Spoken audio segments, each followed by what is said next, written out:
But even this heinous act is not enough to convince Americans of the need to go to war. That would come just over a month later, on a day that will live in infamy.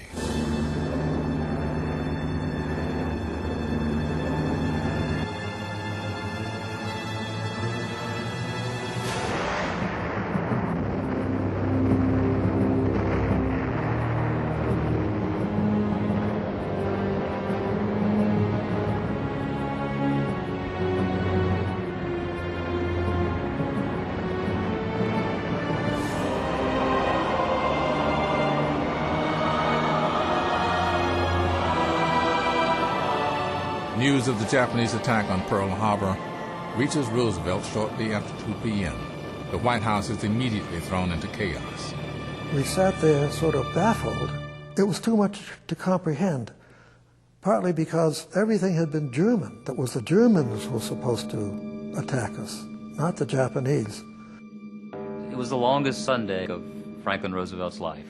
And at the very end of the evening, George Marshall left. And as he left the White House, someone said, "General, how do things look?"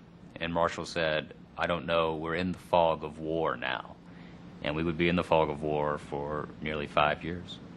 No matter how long it may take us to overcome this premeditated invasion, the American people in their righteous might will win through to absolute victory. In the wake of Roosevelt's stirring speech, all opposition to war vanishes.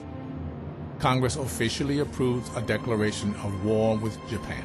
Isolationism was essentially dead. The nation was essentially united in response to this terrible attack, and not only united, but prepared. The capital had been utterly transformed from a bastion of isolationism looking inward into a wartime go-get-em capital. Churchill arrived in Washington on the 22nd of December, 1941.